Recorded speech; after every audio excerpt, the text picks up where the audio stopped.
There it goes. Cracking. This is Brandon Leibowitz, and you're watching the Break It Down Show.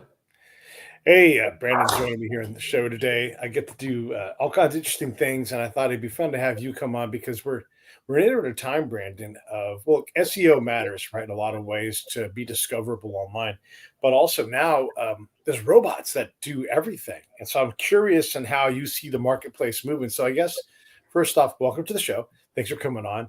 And I thought we might start off with where do you see the SEO marketplace today? Well, we'll just have to see what happens in the future. But right now, it's putting out good quality content to Google. That way, Google could read, understand, and know what that page is about, and building trust up. And trust is usually built through getting what are called backlinks, getting other websites to talking about you. So tools help automate and make things easier, and definitely want to take advantage of anything to help make you more efficient and better at your job. So backlinks are still really important. Yep, Google's whole algorithm is based off backlinks. That's how they became popular back in the day, is by ranking websites based off backlinks and other variables, but primarily based off backlinks, and still heavily based off backlinks to this day because anyone can put content on their website, but Google doesn't trust anybody. You got to build trust up, and the way to build trust is by getting, well, what's called EAT, expertise, experience, authoritativeness, and trust to Google. And most of that is just by getting backlinks, getting you published on other websites to show Google that you're authoritative, trustworthy, knowledgeable, experienced, and relevant website. Yeah. How hard is that to do? To build backlinks, it gets pretty tricky. You got to find sites that relate to what you're doing and somehow get them to want to talk about you, which is not easy, but there's tools like Ahrefs, Moz, SEMrush. You have to pay for these tools, but they'll show you any website's backlinks, and then one by one, you can look at your competitors, see where they're getting all their backlinks from, and start reaching out to those sites. Because if your competitors are on that first page of Google, it's probably because of those backlinks. And if you could build similar ones, that would get you to a similar level of trust that Google has.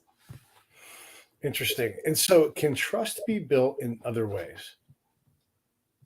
Yeah, there's lots of ways. How old your website is, Google looks at that. So if your website's a day old versus 20 years old, you've had that domain, that's going to be much more trustworthy. Even if you don't have any backlinks, Google's going to trust that a lot more. So there's things like that, social signals, being on social media sites, but they also kind of give you backlinks, even though they're no follow and they don't count for SEO. But you could be on those platforms. You could have local presence on, like, if you're a local business, on like the BBB or Chamber of Commerce or different local directories, but they all give you backlinks. So everything does kind of tied to these backlinks, but they're not necessarily going to help you too much, those ones that I mentioned, because Google knows that anyone can just go there, add a site. I mean, the local ones will help for local businesses, but the other ones are just too easy, like social media. It's not really going to help out for SEO, but to Google, a normal business should have a Facebook, a Twitter, Instagram, YouTube, LinkedIn. Doesn't mean you have to be active, but should have at least a presence on these platforms, because that to Google shows you your normal business. Having like an About Us page or a Contact Us page on your website shows that you're a little bit more trustworthy. Having your phone number or an email address, more trust, and just like privacy policy, terms of service, kind of basic things that almost every website should have. That's what Google wants to see. So I just kind of take a step back and think, if you're a robot looking for trust signals, what would you look at? And backlinks are a big part of it, but there's other things that help build that trust up alongside of it. So, we're talking specifically here about web pages. So, like breakitdownshow.com or petehturner.com, my websites. And so, if you don't have things like a phone number or a physical address listed, these are markers that don't alert trustworthiness to the Google robot as it goes around and looks for these things.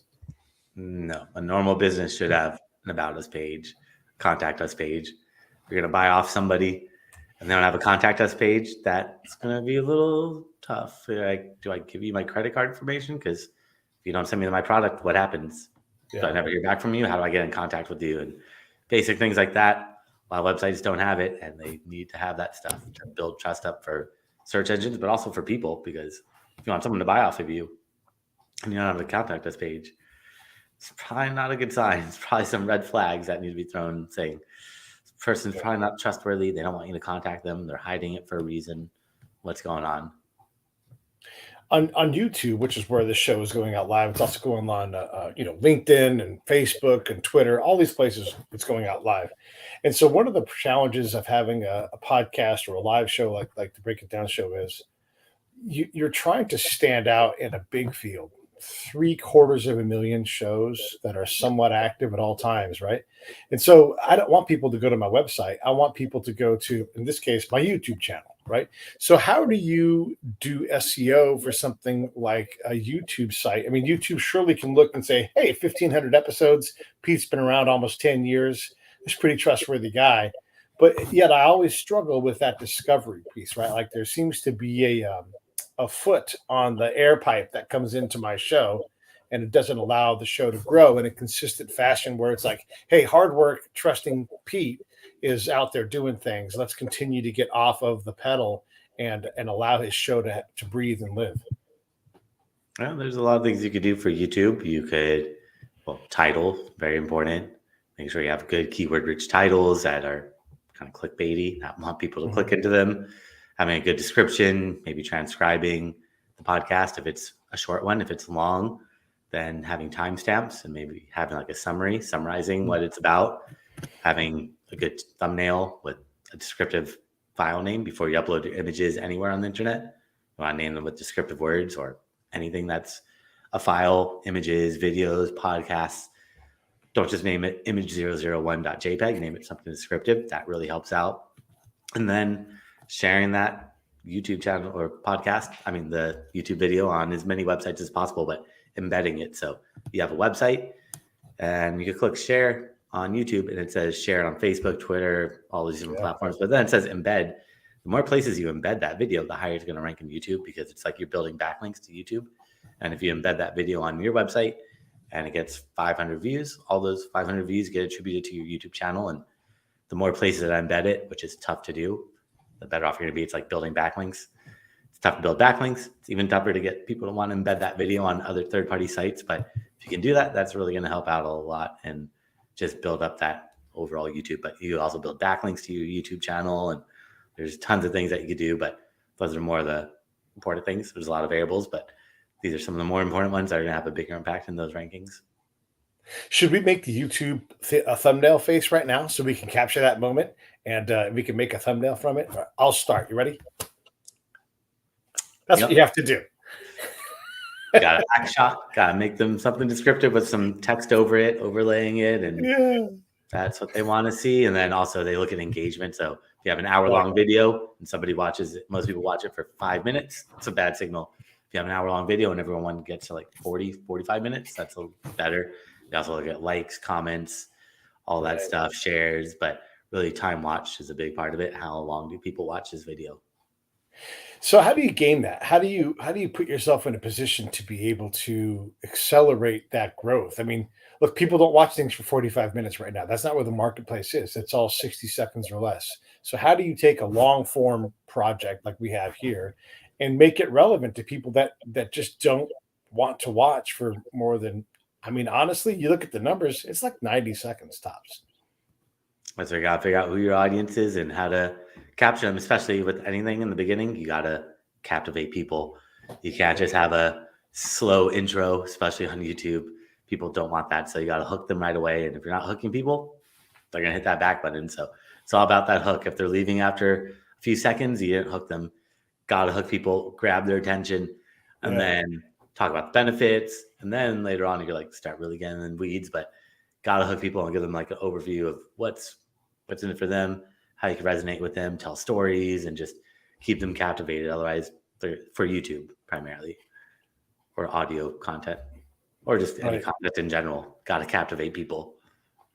Let's go a little bit before that part of the process, because you can do all these things, and then it doesn't mean that you're allowed to exist in your genre for a long time. And quite often this will change and it'll happen again. If I search Pete A. Turner on YouTube, I don't come up. Stuff that like Tucker Carlson will come up because he's very popular, right? And so, and I'm not trying to hype Tucker Carlson, but there are other things besides my content or my interviews when I'm interviewed even that come up, right? And so there's this weird algorithmic demand where I'm not able to be searched for my own name because I don't own that space somehow. Yeah, brand your name then. That's where you got to brand your name, put your Hmm. name in all the titles, the thumbnails, and the descriptions and the tags. Then you got to start building backlinks to that and add content. If Yeah. it says write a description, if you write 500 words, or if it Hmm. says 500 characters to describe this YouTube channel, write 500 characters. Don't write 5 characters or 10 characters. The more you put in there, the better. Having the YouTube channel with your name is going to really help out Yeah. as well. So it's all about just consistency and relevance. The more relevant you are to Google, YouTube, whatever platform, Amazon, LinkedIn, it's going to Yeah. be, they're going to reward you. But it's all about relevancy because they're just robots. And if they think something's more relevant, they're going to want to show that because you got to build that trust up and show them that you are relevant, trustworthy, and credible and knowledgeable. So I can't just write for my channel a description, and then bomb emoji, bomb emoji, bomb emoji. If you want to rank for the bomb, perfect way to do it. So it Yeah. all depends on what you want to rank for because they're going to read that and think you're related to a happy fate or whatever, put it in there. So let's say that I've got an exotic rock company. I don't know anybody in this business. That's why I'm picking it. And they're trying to stand out on the internet. They don't have a massive marketing budget. They may have someone who their one of their roles is marketing, right? And so within that, they're planning on presenting at conferences. They got a lot of things to do. And you're talking about searching for places to get backlinks, and you're trying to make content. You're like, hey, we're going to have a podcast, all these different things. But how do you know where to spend your money? Like, if there's all this stuff that has really little to do with exotic rock, how do you sort out where to spend the money as opposed to just creating things and seeing what sticks on the wall? Because that's what a lot of us do. You just got to take a step back and think if you're looking for your product or service, where would you go? And that's where you need to be. You don't need to be everywhere. You need to be where your audience is, and you can throw everything against the wall initially, see what sticks, but gotta try, test, and what works, keep going with it. Don't just keep going with things that aren't working, but trial and error is going to let you know. Look at your competitors, see where they're active, what platforms they're on. That's going to let you know what's going on. Do that competitor analysis, do some market research about who your audience is, your customer avatar, where are they going to be, and try to just figure out how do I get in front of them. Because if you don't think about that and you're just throwing stuff out there, they'll find you eventually. But if you could really know who they are and in front of them at the right moments, that's going to help just speed everything up significantly. Because you don't need to be everywhere. You just need to be in front of your audience. A lot of people try to be everywhere, which spreads them too thin. It's like, do you want to be active on Facebook, Twitter, LinkedIn, YouTube, Pinterest, TikTok? I mean, it just keeps going on and on. It's like, yeah, it's good to have a presence on all of them, claim your username, but being active on all of them, not really necessary unless you know your audience is on them. Or maybe your audience is on some tiny, obscure social media site that's not many people are on it, but everyone on that is your target audience. You got to be there. That's really just figuring out who your audience is and how to be in front of them. Yeah. Yeah, I mean, it's a lot of times I always wonder, like, am I better off just hunting for YouTubers that are much bigger than I am and seeing if they'll collaborate with me? Because if you get two or three of those, boy, the impact on my show is tremendous, right? And if you learn how to get that process down and you become trusted within that community to be a good commodity, all of a sudden, there's a lot of traction because that audience likes that person and they put that on you and you're off to the races. Or do you spend the time and money to hyper modify or make a great SEO program, or do you just buy ads? It's all about trial and error, just seeing what works. Keep going with that because you never know. Every audience is different and it depends on your time frame. If you want immediate results, run paid ads. If you're looking for a long term, SEO is going to be the more long term play because it takes time. Unfortunately, it's not immediate, but it takes time to build that growth up. Once you build that growth and trust from Google, they're going to show you. But paid ads, you run paid ads, you stop running them, you just disappear. So, but they'll get you that immediate traction. So it's kind of just figuring out what are you looking for. You're just starting off, need traction right away, or are you more established? Let's do some SEO and just get Google to trust you and rank you for those correct keywords so you could just capture that traffic. So you use SEO for the strategic approach. That still costs money. What is a decent SEO program cost for, let's say a small business that's trying to get to the next level? They're trying to scale and get, twice as big next year. Uh, how long does that approach take? Again, when do you know when to pivot, right? Because this is stuff working. And what's it cost to do something like that? I mean, I'm not asking you to give a quote or nothing, but let's just say, like what's a reasonable amount of money you can expect to pay? That one is tough because it varies so much. If Yeah. you're a restaurant in Los Angeles, there's a lot of competition. Like if you're selling pizza in Los Angeles, a lot of competition. Look out. Like Yeah. 10 spots on that first page of Google. So it's going to take a lot more time and effort versus if you're in some smaller town where maybe there's only 3 other pizza parlor restaurants. Yeah. It's going to be a lot less time, less work, less money that is involved with it. But also, if you're, let's say, pizza place, you might only have 5 pages on your website. If you're an e-commerce business selling 5,000 products, that means you have 5,000 pages plus about us, contact us, all these other pages, blog posts. So it comes down to how many pages you have, how many keywords you're targeting, how competitive it is. It really varies. Same with the time frame. All that really comes into play. Like how competitive are these keywords? The more competitive they are, the more time it's going to take versus lower competition keywords. You're going to be able to get that traction sooner, not right away, but a little bit quicker. And like if you're a brand new website, it's going to take at least 6 or more months versus if you've been around for a while. And even if you haven't been doing much SEO, if you just maybe had your website for like 10 years, never did much with it, but you built up 10 years of some trust to Google, it's going to speed things up a little bit. So it's really tough. It's not really a one size fits all, but on average, it takes maybe 6 months, give or take. Could be much longer, could be much shorter, depending on what keywords you're targeting. I've had some clients where they just shot up right away, but they were old websites that just never had any SEO done to them. So making some quick little changes really got Google to rank them for the correct keywords versus other ones are startups that it's taken 8-9 months to get the traction. But once Google starts trusting you, they're going to start ranking you and rank you for all those keywords. It's not like they're just going to stop ranking you. They're going to hopefully keep ranking you for more and more keywords, the more content you put out there. But it is tricky. That's why I always offer a free consultation or website analysis to anybody, because I can't just say, hey, this is what's going to work for you, because every business is different. If you're a local business, then we got to do a local strategy to get you up on like Google Maps and Yelp and all these other places. E-commerce, a little bit different. Service-based businesses, all that, it really changes it all up. No, that's great advice. And so as you're trying to look at this, look, I'm a small business owner. I've got this business, and I've also got an interview business that I'm launching, right? And so this is going directly to the heart of what I have to figure out. And so as a small business, and really, let's just say boutique startup, I'm the SEO, I'm the CEO, I am the CIO, I am all of everything, right? I'm the guy who does operations. I do the billing, I do the selling. It's like I got 100 jobs, right, to get this company off the ground. If I'm going to spend money, where would you when do I start to work on something like SEO? Like I haven't even built the website yet for this page. I'm going to do a really soft launch and work my network hard and try to build up a client base so I can get a bunch of referrals and, get a bunch of, positive feedback on what I do. So when do I start to work on SEO when I'm not even really, I don't want 20 projects to work on. I want maybe one a month right now because it's quite a bit of work and I have to start to sort out like how to process everything. I would build a website right away if you don't have a website, because the website is yours versus anything else. You're just renting space off social media. You don't own any of that stuff.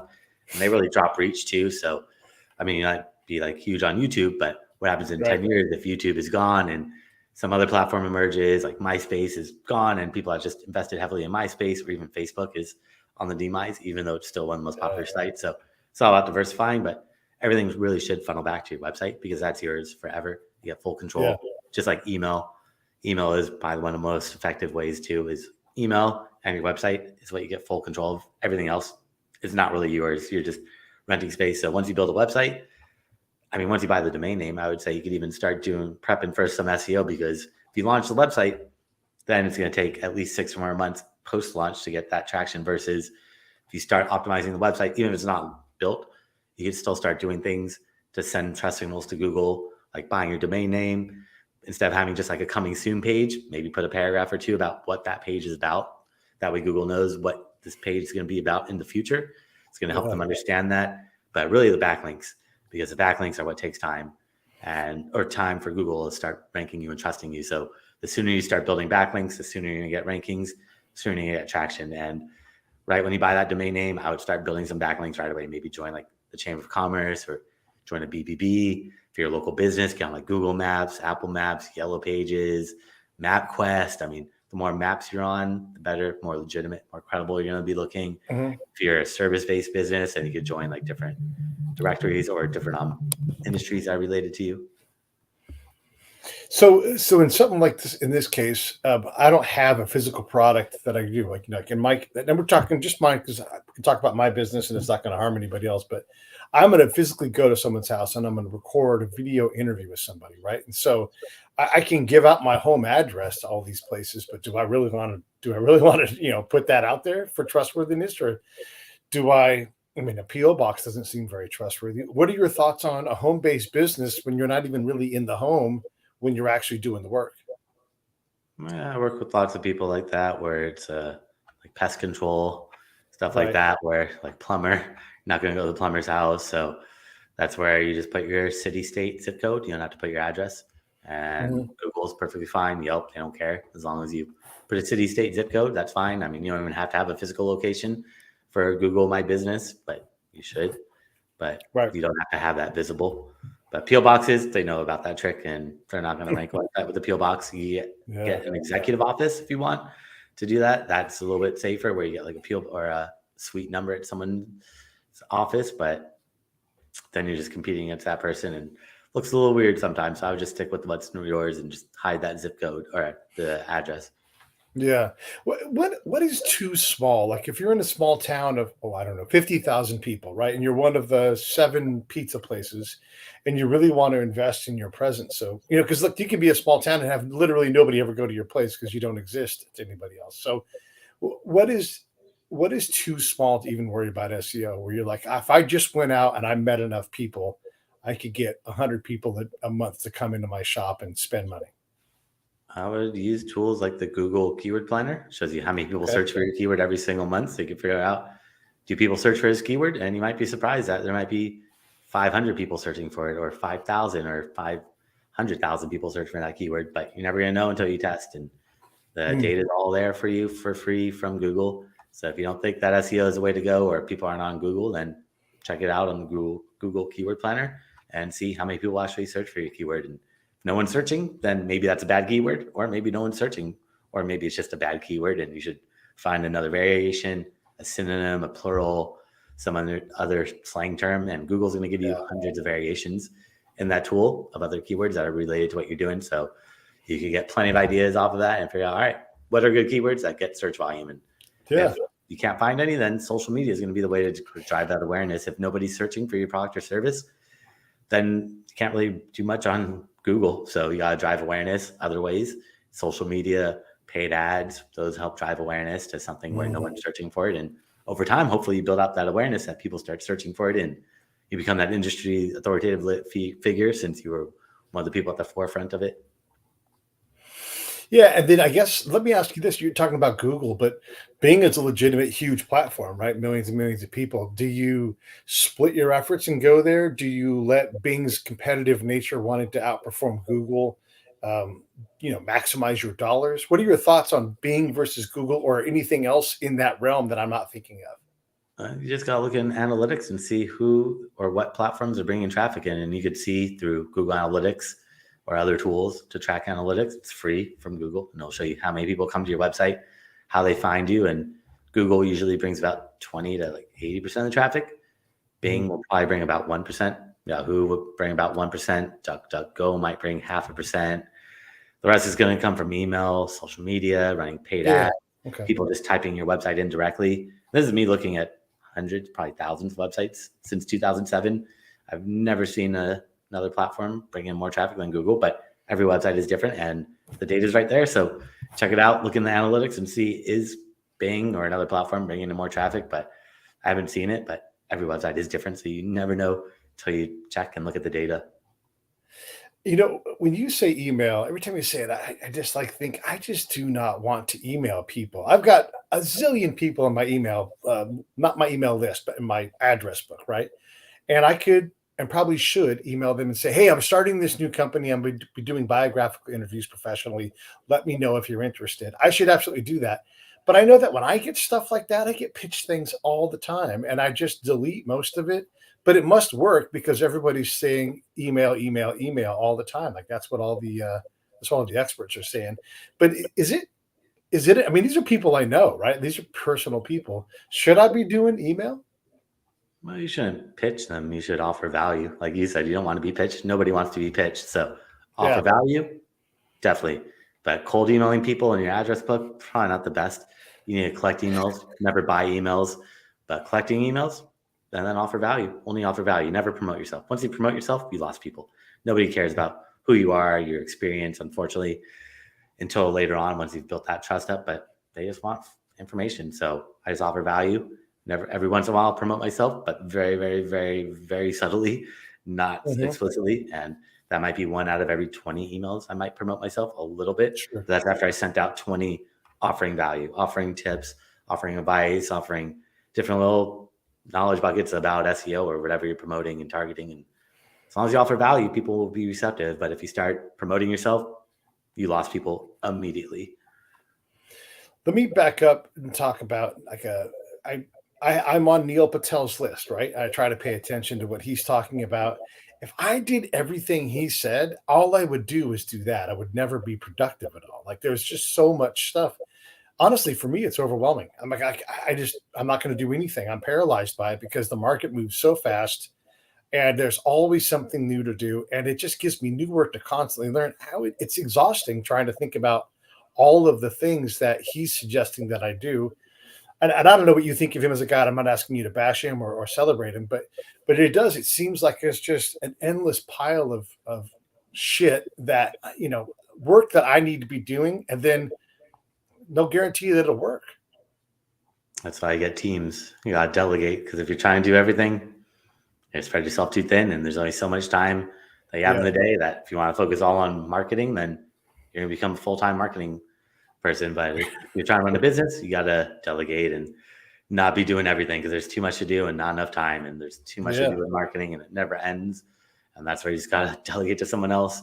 Or if you have some time, you could do it, but it becomes a full-time job doing SEO or doing digital marketing or just marketing in general. It never really ends. It doesn't. It is definitely like trying to catch a seat on a roller coaster that's going by at full speed. You're just like, I can hang on for a couple seconds, and then you get blown away because it just is so fast, and the market really does move. Like right now on YouTube, they are trying to compete with TikTok. This is different than it was 2 years ago. And so if you had an established long form network channel like I do, it's been the access to the eyeballs is severely limited because everything that's ranked ahead is like the community messages and things that are 60 seconds, 15 seconds or less. That's Mhm. what drives it. And so if your business is built on like mine, like a long form interview, it's really tough to stay competitive.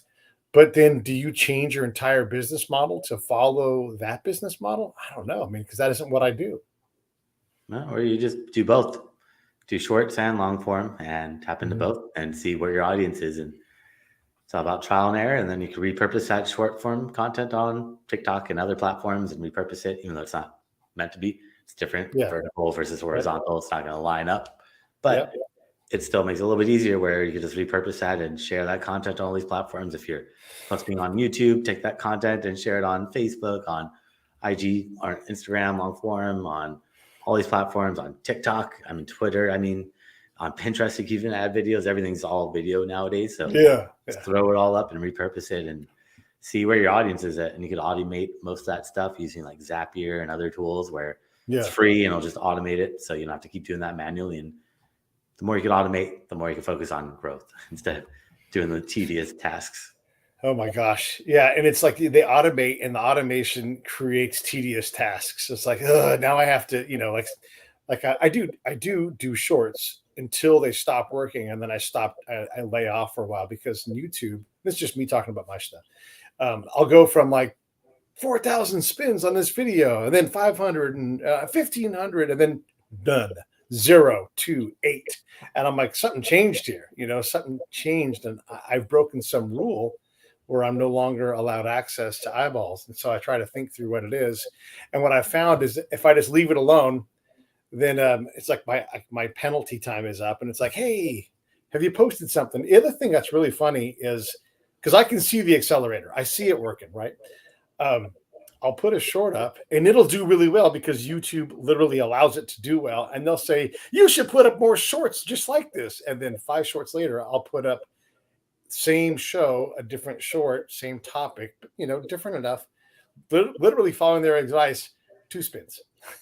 So it is exasperating, man. And I want to do a good job with these things. And I want to advise my podcast clients that I have on how to do a good job with these things. But it seems like the market moves so fast. I just don't know what to do.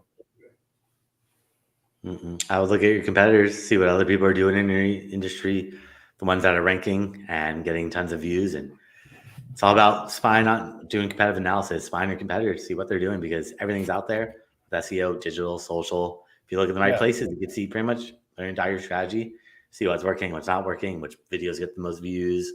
All that stuff is visible. So tapping into that gives you ideas of content creation too, maybe different topics, and just really doing that analysis and being a detective and kind of reverse engineering what your competition is doing.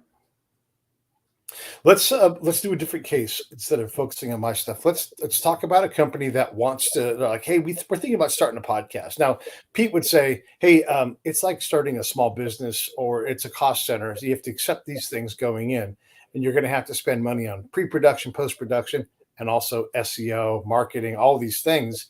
Is that interesting to you still? And the company's like, yeah, of course, we'd love to do that.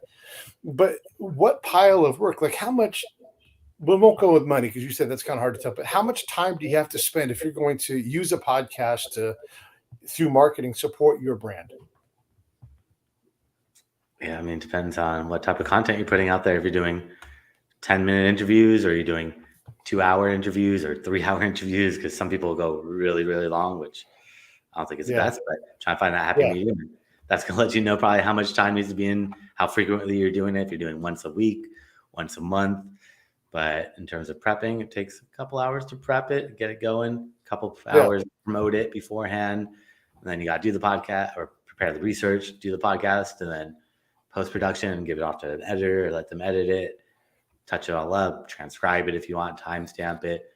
And then you got to distribute it and get it all across all the social channels, share with your email lists, schedule it in social media, and spread the word. Otherwise, you're hoping people are going to find it, but you got to give it that boost. If you already did all the work, promote it, and schedule it out over the next year using like Hootsuite. So every 3 months, it'll just automatically post on Twitter or Facebook or LinkedIn, just saying, hey, check out this podcast we did. So keep, as long as it's evergreen content. If you're doing a podcast about what works about for SEO in 2023, that's not good because next year it's not going to be valid and nobody's going to want to listen to that. So making evergreen content that we can repurpose it, it's going to be a little bit better and make you a little bit more sane, where you're not going and struggling about all this content, or even editing clips gets time consuming to share them as teasers. Yeah, you're telling me stuff takes forever. Yeah, you're describing a very big pile of work and a lot of tedium, and you have to pay someone a pretty good amount of money internally to do this work, because this is not simple stuff, right? Like you have to stay current, you have to stay relevant, you have to know what, there's widgets and there's doohickeys and there's dewey flappers. There's all these things that you have to put into concert, and it's always changing, right? And so you're trying to figure out where you spend your $10 a month or $20 a month. It is a lot of time and money to exist. And is it better to just go focus on some really big people in your space and just try to get them to backlink and collaborate with you? Well, I mean, if you're doing a podcast and you're getting guests on your show and you post that podcast episode on your show, that guest is probably going to link back to your podcast, to your website. If you just post your podcast on YouTube and say, here's the podcast episode on YouTube, they're going to promote that YouTube. And YouTube is just another platform with ads and distractions. And you already probably lost that visitor. But if you promote them on your website, you'll probably get that backlink, get people on your website. They're going to subscribe to your email list, and then you get full control of it all. But you got to have a website if you're doing a podcast, and create individual pages for each podcast episode and share that with every guest. That way they promote your website instead of promoting a Facebook page or an Instagram. It doesn't do much good for you. I mean, it might get you a couple views, a couple new followers, subscribers, but with the reach and engagement so low that a new subscriber, like 1 out of every 100 subscribers, or I mean, a percentage of them is not going to see your content because they don't show it to everybody. So it's all about just knowing where is my time best spent and how do I get my audience to really come to me, Yeah. and how can I maximize that? And getting creative with the backlinks with the podcast is a great way to get big names on your podcast that are going to link back to you with their websites that have a lot of authority and pass on a lot of trust signals to Google. I'm just going to be straight up and ask you, you going to backlink my show from your website?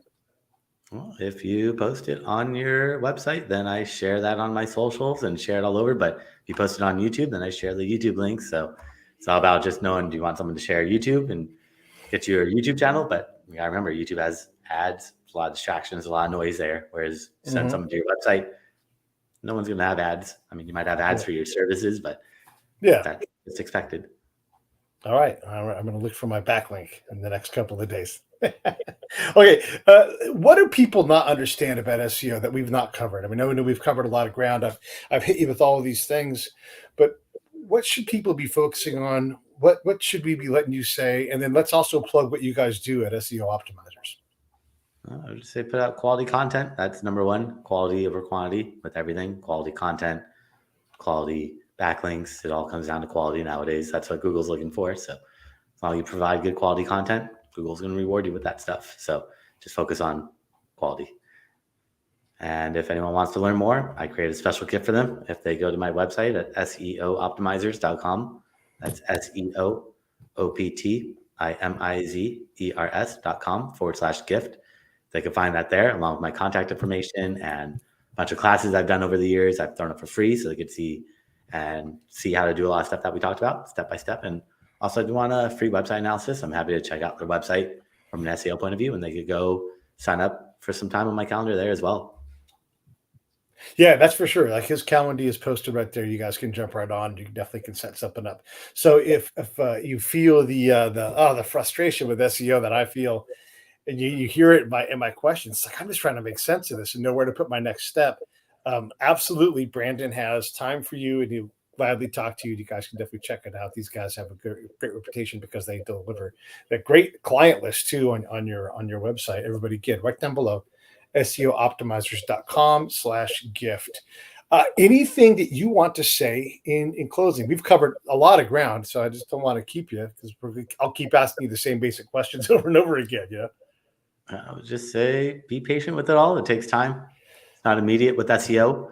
So just don't get discouraged if you don't see that traction right away. Just keep working at it and building it up. And over time, you're going to get there, but just be patient. It does take time. Paid ads, that's where you get that immediate traction. But SEO is more of a long-term play. So got to keep working at it and building it up. And over time, Google's going to start trusting you and rewarding you once they've built that trust up with them. But just be patient. I'm building trust with robots, though, to be honest, right? Like that's really what we're talking about. I'm trying to find out what's trustworthy to the robots, addresses, phone numbers, that kind of thing. But at some point, the robot may change his mind because Google's trying to generate same thing I'm trying to do, right? They're trying to be discoverable. How do we get people to come here? We find them the answers. We're gonna twist the machine, right? So you are constantly having to adjust how you are searchable and discoverable. Is that right? Yep. You always got to be staying up to date. It changes all the time, which Yeah. keeps it interesting, but it's constantly changing. Yeah. I guess one more thing I want to say, and is people don't understand this, so I want to capture this. I'll probably use this as a short. I will often title a episode because I've used Video IQ or TubeBuddy or one of these things that's in my realm, and it will give me something that is better, and it doesn't make sense. Like it'll say like optimize SEO Brandon Leibowitz or Leibowitz Brandon. It'll give me like a different combination of words, and you'll be like, hey, that's not what I want you to say. But it really has nothing to do with what we want. It has everything to do with what these the optimization actually looks like. And if it's using a different word in sequence, that's a real thing. I mean, that's what I found from using these suggester title things. Where like this will search better, and it does make a little bit of a difference. Now, the way you order your keywords definitely makes a big difference, but I would probably write for people if it doesn't make sense what they're suggesting because they're just third-party tools and they're guessing, but sometimes it always doesn't make sense to put what they're putting in there, but it might get you some more traffic, but it's all about targeted traffic. Like if they're just saying put a keyword in here and it's going to get you some traffic, but the traffic's not targeted, then it's not the best strategy. But I would definitely do keyword research, figure out what keywords are relevant, look at your competitors, and try to just figure out what you should incorporate into your title, descriptions, all over the content on the internet, and just making sure that They're going after high quality keywords that have buyer intent or whatever type of intent if you want them to listen to your podcast, and informational intent, but just making sure you align with whatever search intent that they have on those platforms. Awesome. Hey, man, I appreciate you coming on the show. Thanks for hanging out with me. One final chance to say anything else you want to say. Otherwise, I'm going to roll these credits. I think just keep watching my videos. Go on YouTube and search for my name if you want to see more step-by-step instructional videos. I'll put a link in the show notes. You guys check that out. All right. Hey, thanks so much, Brandon. Hey, thanks for watching the show. I really appreciate it. Right here, you can subscribe. Please do that. It makes the show grow. Hit that notification bell so you know which incredible guest is coming up next. Down below is the PayPal link. You can put a small subscription in. That is an enormous help. All that money goes right back into the show. And then right up over here are the next episodes you should listen to, curated by yours truly. Thank you so much.